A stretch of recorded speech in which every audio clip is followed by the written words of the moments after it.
This week, join me as I go in search of one of the most enigmatic women in all of history, the Queen of Sheba. The Bible says she appeared from the desert leading a caravan of riches to the court of King Solomon in Jerusalem. Many cultures claim her as their own. But what's the truth behind the stories? To find out, I'll explore ruined temples in Ethiopia, follow ancient caravan routes through biblical lands, and head into the dangerous tribal no man's land of modern Yemen. We're digging for the truth, and we're going to extremes to do it.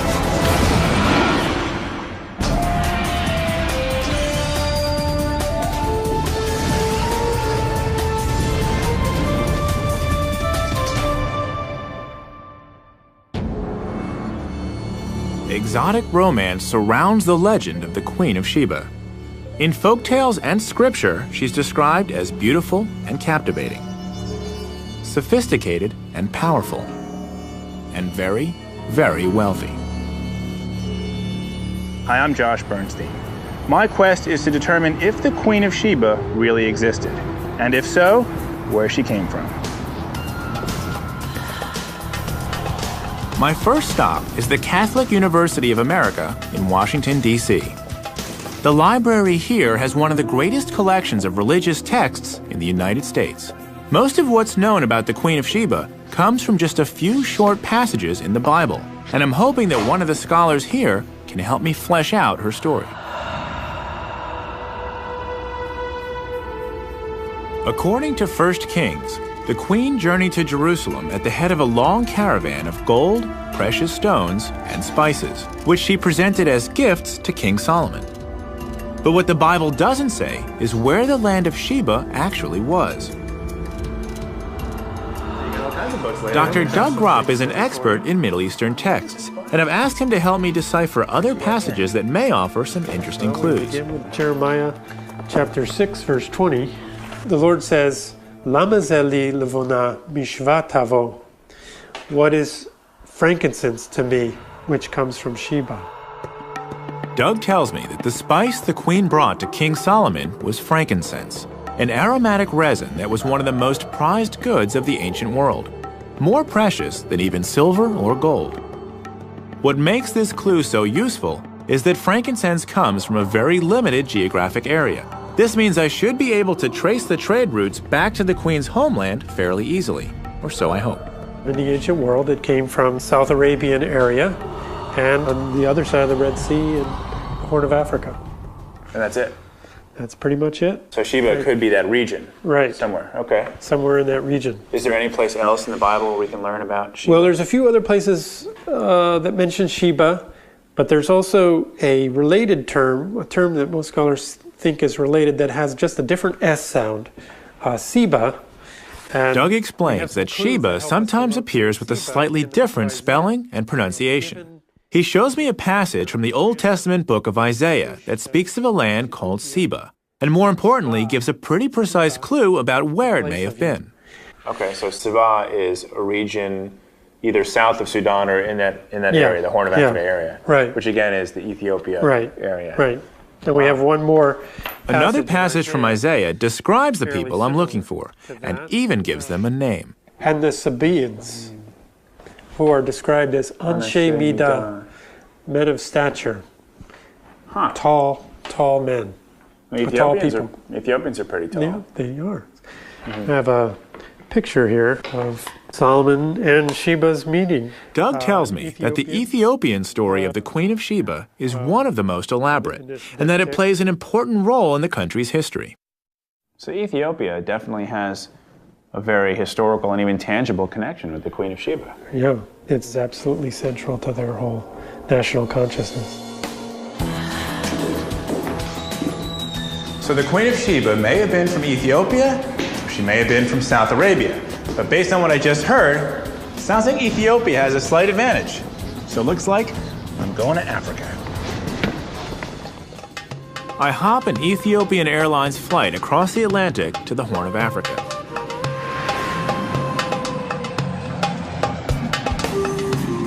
I've been to Ethiopia before, looking for the Ark of the Covenant, and I'm really excited to be back.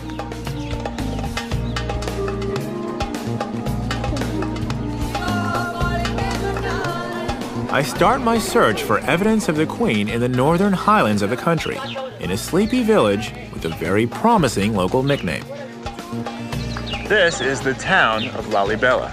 It's also called the New Jerusalem, and it's considered by many to be the holiest place in Ethiopia. But is there a connection between this Jerusalem and the Jerusalem visited by the Queen of Sheba? Let's go find out.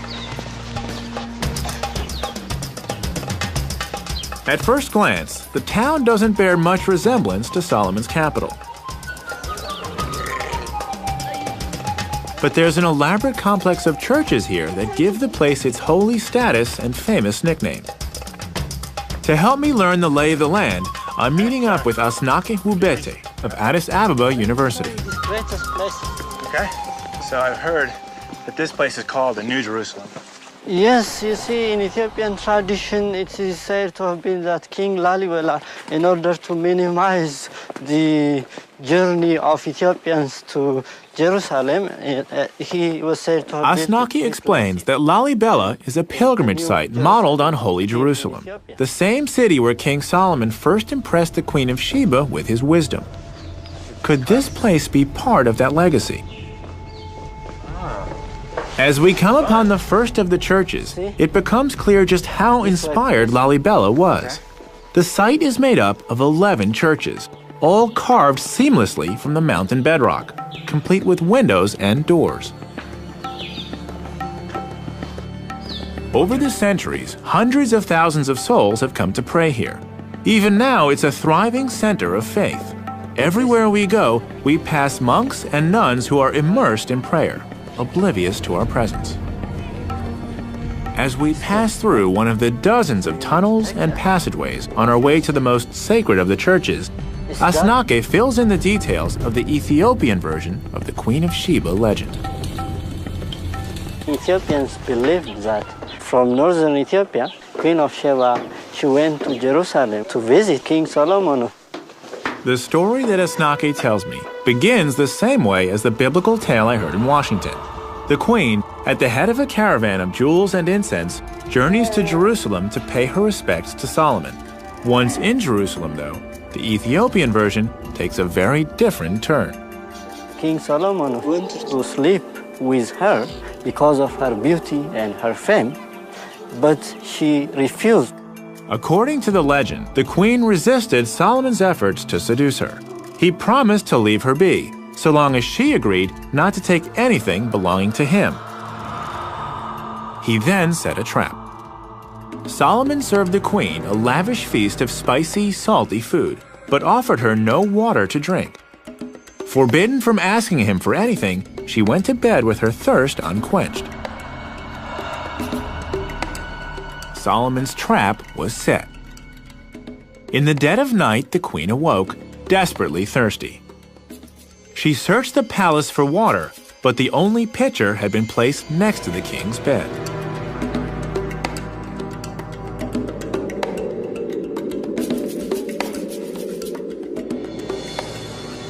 The queen had broken her promise, and Solomon felt entitled to break his. According to the legend, the queen bore Solomon a son as a result of that night. Named Menelik I, he founded the Solomonic dynasty in Ethiopia, a dynasty that lasted 3,000 years and ended only with the death of the Emperor Haile Selassie in 1975. Drawing such a connection is a critical part of Ethiopian history and identity. By tracing their descent to Solomon through the Queen of Sheba, the Ethiopians thus become children of Israel and among God's chosen people. The spiritual importance of this New Jerusalem is even more apparent once we reach our destination, the most dramatic church in all of Lalibela. Carved into the shape of a cross, Bet Georgos, or the House of St. George, was the last of the churches to be constructed. The elegant workmanship and fine detail speak to the extra care that was taken in carving it. As we descend through the winding trench towards the entrance, I can't get over how incredible this place is. What's amazing is that a lot of the stone that they had to remove to make those temples had to go out these narrow corridors. Look at how narrow that is.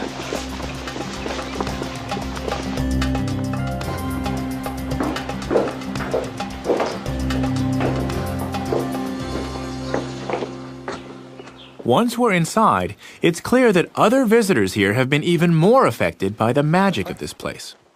So there are people who... Some of the monks spend years living like hermits in holes carved in the wall to be as close as possible to the church and to God. Some of them would never leave the church and pray all the time here throughout their life. The whole lifetime. Yes. Living in... And, and some of them never leave this holy place. So people really did everything they could to be close to this place. Yes, yes. And this is one example. For instance, these are skeletons of people who were believed to have come from Jerusalem, Jewish people. Asnaki shows me the skeletons of pilgrims that the local folklore says came all the way from Jerusalem to pray here at Lalibela. Wow. It's a little bit creepy, huh? Yeah. Their piety was so great that they were left here in death to continue their devotion. Yes. They came here to pray, Yeah. and then they spent their whole lives here. After they came here, they decided to remain here throughout their life. And they died. It's clear that Jerusalem and the Queen have a profound spiritual influence here. But what does this tell me about where to find her? This is a very nice question. Asnaki says that Lalibela was completed only 700 years ago. Scholars believe the Queen of Sheba would have ruled in the 10th century BC, nearly 3,000 years ago. So I clearly need to go further back in time to find a tangible connection to the Queen. But Asnaki tells me there is a civilization in Ethiopia that could date back far enough. I just have to travel a bit farther north to find it. Could this be the Sabaean kingdom that Doug told me about back in Washington? I've come to the Horn of Africa searching for the Queen of Sheba and learned that one of the gifts she brought to Solomon was frankincense, which comes from only a few places around the Red Sea.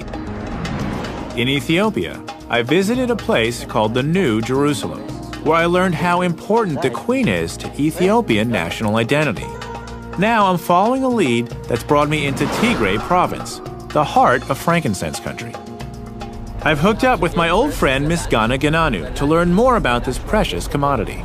So frankincense has been used in Ethiopia for thousands of years. This is from 1,000 years ago. The land of frankincense. The Bible says the Queen brought Solomon quantities of incense that would never be equaled.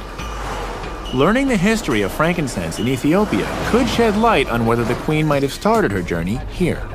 So frankincense is used throughout Ethiopia Throughout. for all types of religious ceremonies. All type of religious. When we have the church mass service, it should not be without incense. No incense, no service, no incense, no life. And now we're going to go see how it's actually Now done. it is the same way of the doing from old tradition until now. So the process hasn't changed too much. Not too much. Everything is doing by hand. Here is We've come to the town of Shire, where frankincense is still processed in the traditional way for sale throughout Africa and the Middle East. Working in this building inside. As soon as we walk in, I can see why he said things haven't changed much. This is how they are preparing for market, for selling. Everyone here is working on frankincense. When they come Here the in woman- Tigray province, frankincense is a major part of the local economy, just as it's been for millennia. Production involves every member of the community. So the mothers work here. The fathers are out there collecting this. They're collecting in And the kids forestry. don't really have any place to go, so they come here and help They their come moms. here and helping the family, the elder, Okay. the parents. Why don't you show me what's happening right here? She is cutting, separating the best quality inside. Frankincense is harvested as a resin that oozes from cuts made into the boswellia tree. Frankincense is actually in the bark. The process isn't actually that different from tapping maple trees to make syrup. Only with frankincense, the resin is allowed to harden on the trees. The resin-encrusted bark is then sliced off and brought here, where these women separate the hardened incense from the wood. That's not so good. We want... So good, sharp round. You think? I decide to give it a try. She's happy. She's like, hey, he's helping me. Or she's like, hey, he's messing up all my hard work. We'll find out soon. Is that a good piece? No? Ah, okay. See that? A little speck there? It's got to come off. I want to make it as clean a resin as possible, right? Clean resin? Yes. Clean resin. She's got to have a really good eye for that, you know? What happens next? Okay, I'll show you now. Okay. Okay. Thank you. Namaste.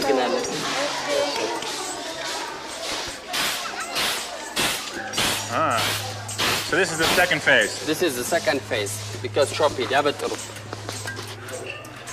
After now she's separating, you know? Yeah. But she's basically winnowing these pieces of bark, small bits of bark. Yeah. At each stage of processing, the incense is refined until it's ready for market. The highest grades are exported throughout Africa, the Middle East, and beyond, continuing a trade that began thousands of years ago. So this is the product of all their hard work. Yep. Wow. The best quality. So if the Queen of Sheba went to Solomon with this, that was an offering. Of course, there is nothing a gift more than this. You see? This is worthy of a king. It is a wonderful present. It is more than gold. Wow. If frankincense has been such an integral part of the economy and culture here for so long, perhaps Tigray province could have been the land of Sheba.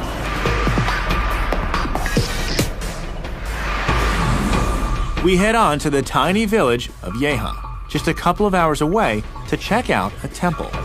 I've been told it dates back to the beginnings of civilization in Ethiopia. Miss Ghana tells me that Yeha was the center of the first state to arise in Ethiopia, between 2,500 and 3,000 years ago. This puts it around the right time for the Queen of Sheba. Could there be any relationship between this place and the mysterious Sabaean civilization? The temple is now little more than a shell, but with its high, well-built walls, it must have been quite a sight in its day, perhaps even suitable for a legendary queen. The complex has since been converted into a Christian church, but the shrine's pagan past is apparent everywhere. Elements from the original temple, like these antelope heads built into the church wall, are still revered. Inside, the monks show me their most prized artifacts, inscriptions removed from the temple. Unfortunately, no one here can read them.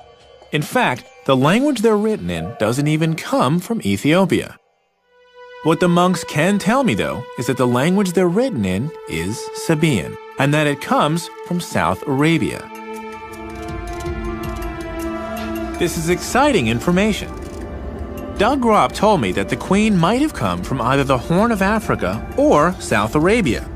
The evidence here at Yeha indicates that her people may have immigrated to Ethiopia from Arabia, which means I'm hot on the trail. I traced the frankincense trail to the Horn of Africa in search of the Queen of Sheba. I learned how the incense is processed, and I explored the ruins of the first Ethiopian state. Now, despite the warnings of the U.S. State Department, I'm heading 100 miles east across the Red Sea to the South Arabian country of Yemen to track the queen and her civilization. My first stop is Sana'a, the ancient capital of Yemen. So I've come from Ethiopia, where I've learned that this Sabaean culture has roots here in Yemen. Of course, yes. What is the relationship? Dr. Hussein Al-Amri is a professor at Sana'a University. The Yemen in that time was a center of merchants, and Sana'a, the capital especially, was one of the oldest souk of Arabs. Really? So this city is one of the oldest markets? Yes, there were. Hussein believes that the Queen civilization was based here in Yemen and was built on commerce. He explains that the Yeha temple I saw in Ethiopia was actually a Sabaean colony, established when they extended their trade networks into the Horn of Africa. So people have been meeting here for thousands of years? Yes, of course, yes. Buying, selling, Yeah. watching, spending their time. It's a beautiful city. So tell me about The Sabaean civilization lay at the crossroads of trade and antiquity, controlling the movement of goods between east and west. This is the spice section. Spices from India, gold and ivory from Africa, silks from China, and of course frankincense all passed through the kingdom of Saba before heading north on the caravan routes to the markets of Egypt, Mesopotamia, and the Mediterranean. You seem to sell everything. Special price today, just for you, my friend. But Sana'a wasn't the Sabaean capital. If I'm to find the queen, I need to head to a city called Marib, just 100 miles east over the mountains. But it might as well be a world away. It's in a very conservative, tribal area of the country that's known for its animosity towards outsiders. I'm told in no uncertain terms I should postpone my visit. In order to even make the trip, I need to find the right escort. Al-Uzair store. Hussein sends me to the former governor of Marib and the present governor of Sana'a, Abdul Wahed Abu Hiti. Abdul Wahed tells me that the Bedouin who live in Marib highly value their traditional customs. He suggests that before we head out, I should pick up a jambiya, one of the large daggers that I've seen nearly all the men wearing here in Sana'a. If participating in the local traditions is the best way to gain acceptance and keep me safe, I'm all for it. Touch this one? It's okay? Yeah, you can. Now, which is more important, the blade or the handle? The handle. The handle. Yeah. You can recognize anyone in the street through his gambia. So, You know he is from this area, he is from that area, this one from this tribe, this one that tribe, by his gambia. Jambiyas have been an important status symbol in Yemen going back to Sabaean times, and they communicate a lot about their owners. History and personality count. The older the jambiya handle, the more prized it is. Abdul Wahed tells me that one sheikh recently paid $1 million for an especially prized jambiya. what do you think? It's pretty nice, huh? Jamil. In Yeah. Arabic, Jamil means nice. Nice. Good? Very good. Like this or like? Very good. I Okay, guess that's it's okay. just straight up, yeah? Yeah. You are Sabaean. Shukran? All right, this Now is that fun. I've got my jambiya, Abdul Wahed gives me a lesson in another time-honored Yemeni tradition. Cut. We chew it like this. Yeah. You can use it. Yeah, huh? Exactly. Oh, wow. How you taste it? Yeah, it's got a weird taste. Yeah. Kind of tangy, bitter. It's not. Very It's not dry. sweet. Very dry. What happens when you chew a lot of it? Like these guys are Make you comfortable. like mellow. Makes you works a lot. Uh-huh. You can read a lot. And you can't sleep. Can't sleep. Yeah. Ah, Keep so you up. interesting. Yeah. And this is a tradition where Khat is a natural stimulant, chewed by over 80% of the population each afternoon. It feels like about 6 shots of espresso. okay, You can that eat it. No, I'm good. I'm It's good. yours. What? Okay. He More. swear. Yeah. What? He swear and get for you to eat it. It's not enough just to taste it. I have to have more. I've got to sign on for the full experience. He swear and get for you to eat it all. Oh my God. So you can do it like this. Really? Uh-huh. So I wouldn't want to offend him. No, Okay. Nothing will happen. It's Okay. fine. It's fine. I wish I could tell you what this tastes like, but it's like nothing else I've ever had. Okay. It's really bitter. نبتعلق البياس. Like maybe if you ate a whole bunch of dandelion greens, but wow, Oh. bitter. Okay, How is it? Shukran.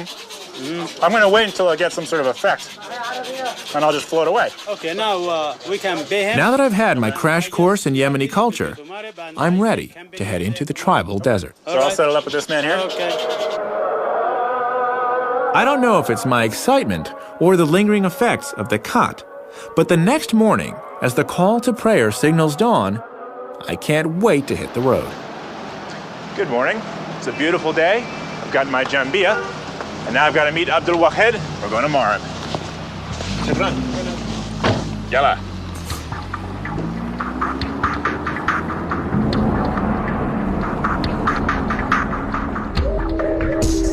The road to Marib takes me from the mountainous highlands of Sana'a through some spectacular scenery to the flat, dusty edge of the vast desert known as the Empty Quarter.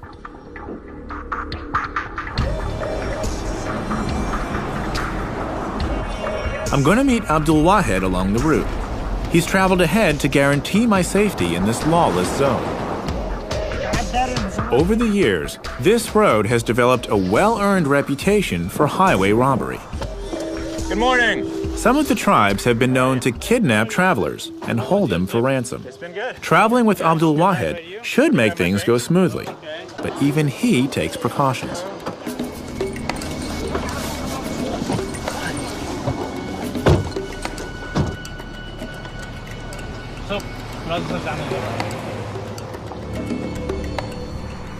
I gotta admit, this is my first time traveling in a car with 3 armed guards carrying machine guns. It's a little unsettling. You always travel with guards? Huh? You always travel with guards? With armed guards? Yeah. When you come to Marib, you need to have guards. Things have gotten better in recent years, but the 14 checkpoints we passed through along the way speak to the still volatile conditions.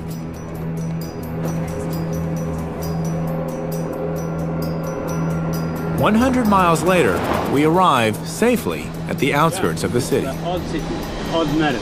As we approach the ancient town, I see buildings rising in the distance. When we get closer, though, it becomes clear that what I see is a city of ruins. Abdul Wahed explains that these buildings date back some 300 years, but that the city's foundations go back nearly 3,000 to the time of the Queen of Sheba. After so many centuries of civilization, it was a modern war in the 1960s that finally left old Marib a crumbling relic, inhabited by only a few lonely squatters.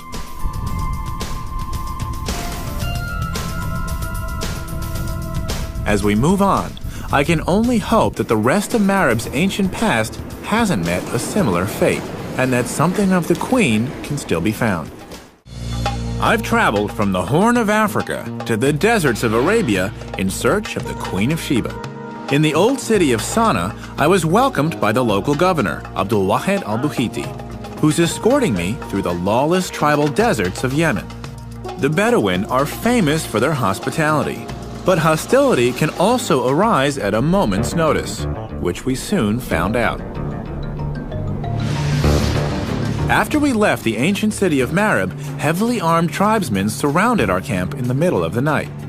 We were literally under house arrest.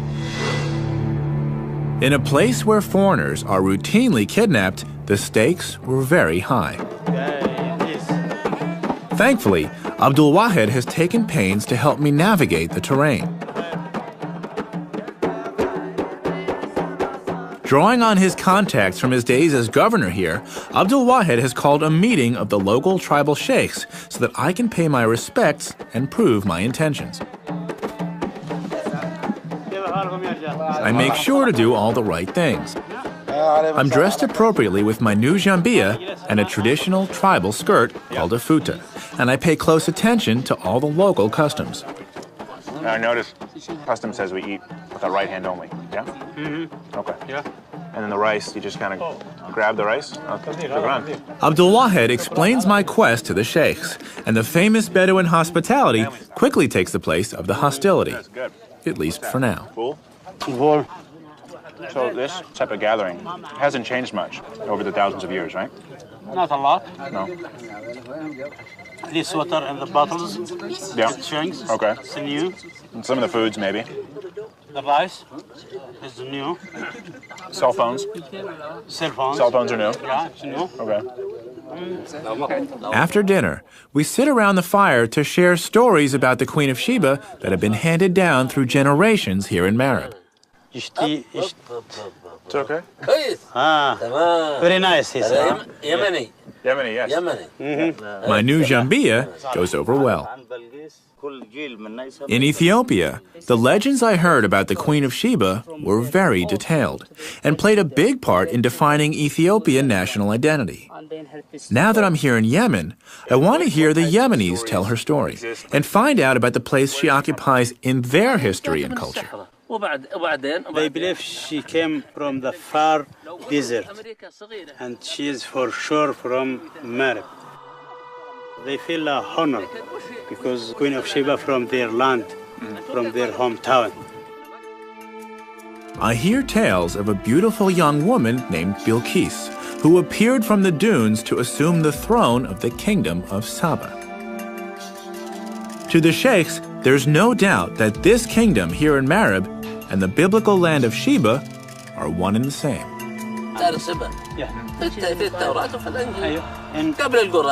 In the holy books.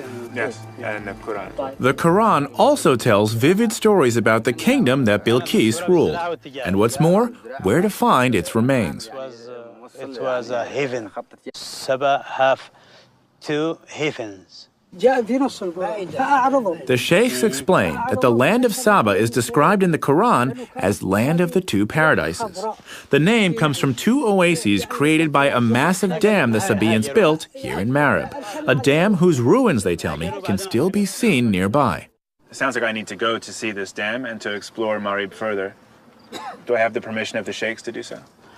هل يستطيع أن يعتبر أنه لديه تصريح من المشايخ يتحرك بمارب حيثما يشاء؟ هذه تعتبر سير مع الجنبية يمنية. This Gambia. Yeah. It's like a permission for you to go anywhere. Okay. And so if I have their permission, that's all I need. Shukran. And thank you for this. This was شكرا على العشاء، شكرا على هذا الوقت، شكرا على المقابلة، شكرا.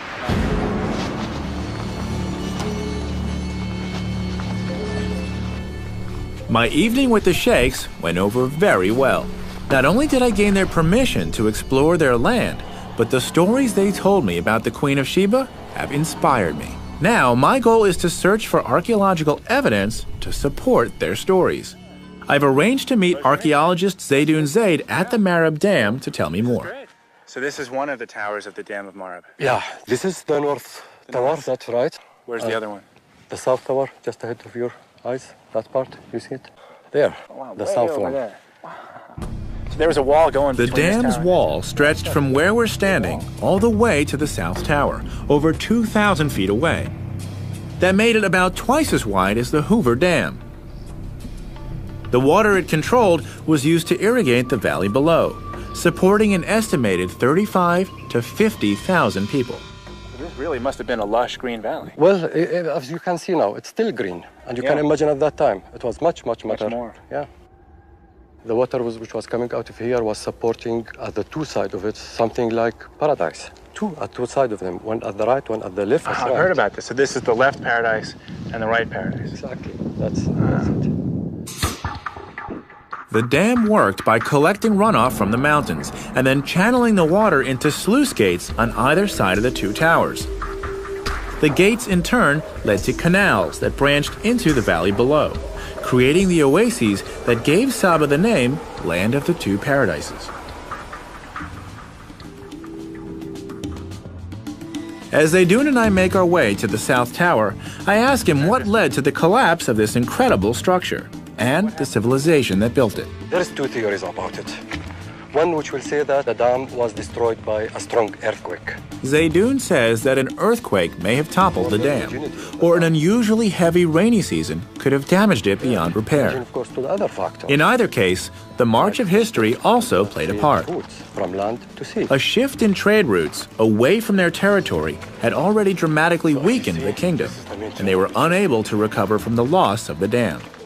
What I've seen so far supports what I've heard about a flourishing civilization. But what about the queen? It's thought she would have reigned in the 10th century BC. So here we are, Josh. Wow. What I was talking about. Does the archaeological evidence here date back far enough?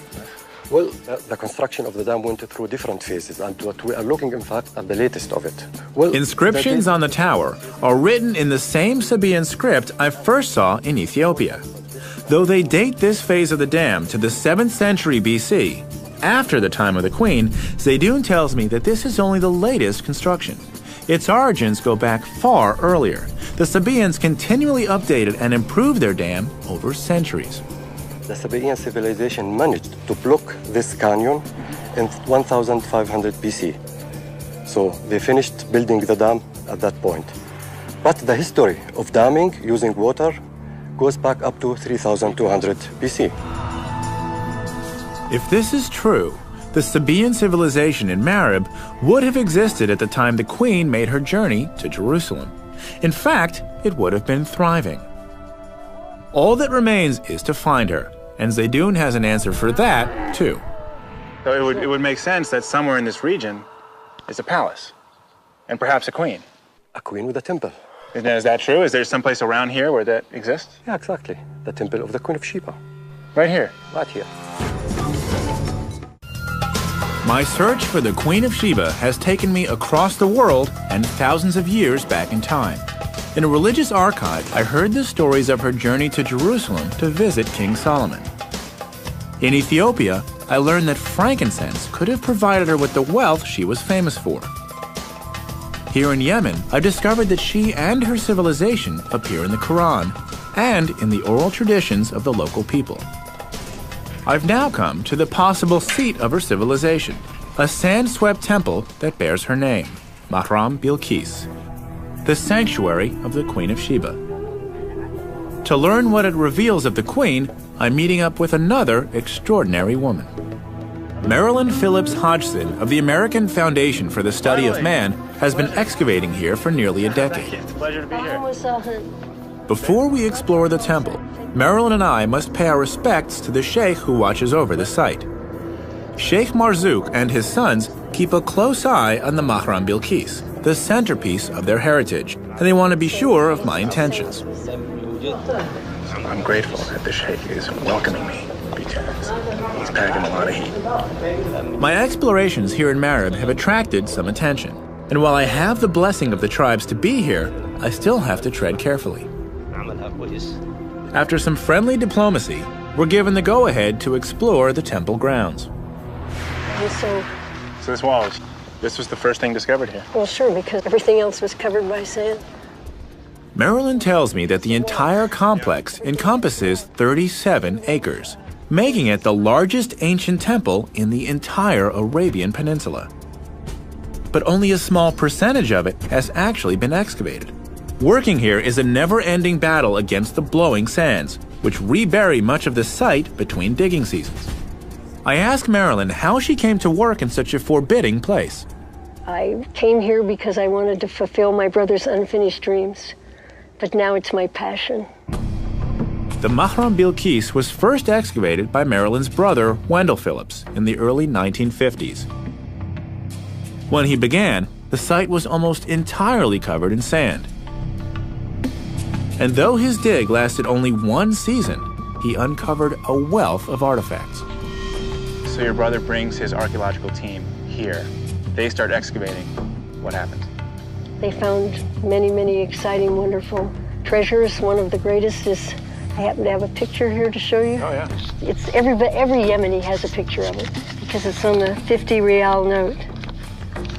Wow. Wow, so this was such an exciting find that they actually put it on their money. That's right. More than 4 feet high warrior. One of the rulers of this great area. That's impressive. It is. The statue that Wendell Phillips found is considered to be one of the masterpieces of Sabaean art. It depicts a ruler called the Mahdi Karib, complete with a jambia at his waist. This statue from the 6th century BC helped put a face to the Queen's glorious civilization. Unfortunately, Wendell was never able to finish his work. Tribal strife forced him to flee Marib after just 4 months on the site. He didn't want to leave. It was a terrible heartbreak. They left all their cars, all the artifacts, everything remained behind. So after making these world-class discoveries, he has to flee for his life? Yes. So what happens to this site? It filled up with sand, and only the great pillars showed there. And the Awam enclosure, the Great Wall. This space that we're sitting in now, 18 feet above us, was all sand? All sand. Wow. Nearly 50 years passed before Marilyn and her team were able to return to Marib. Since work has resumed, the Foundation has unearthed much more of the site. This is like the Library of Congress, then? Yes. We're joined by the Assistant Site Director, Yemeni archaeologist Abdul Ghalib, who shows me some of their recent discoveries. So anything that had to do with daily life or was important to them, they put on these stones. They built it here. The Mahram Bilqis is literally covered in inscriptions from top to bottom. The elegant South Arabian script that I've seen throughout my journey adorns nearly every surface of the temple. This inscription talking about social, economic, and about the tribes, the names, and what they believe, Abdu tells me that all aspects of daily life were recorded here. from ritual dedications to social and economic histories. But the lower parts of the temple for different And the kings. Foundation's team has only scratched the surface. So Below this. below this. Yeah. Below this goes back to the 8th century BC, but it's covered now by sand again. So if you were to dig down. If you dig down, you will go down 15 meters. Like the Great Dam of Marib, the Mahram Bilqis was improved and expanded over successive generations. To date, they have yet to find any inscriptions referring to the Queen of Sheba. But the deeper they dig, the further back in time they go, and thus closer to the time of the Queen. I ask Abdu and Marilyn if what they've found can shed any light on the legends I've heard throughout my journey. This is the main gate of the temple. They take me to a newly discovered area of the temple, where they show me a grand staircase decorated with antelope heads. I've seen these before in Ethiopia. And both cultures claim to have this belief that the Queen of Sheba is from their homeland. Yeah, because the Queen of Sheba is the Queen of Saba. You know, she's a Sabaean queen, and the people who lived in Ethiopia and established the kingdom of Ethiopia are Sabaean people. Wow. So this helps explain the Ethiopians' beliefs that they're descended from the Queen of Sheba.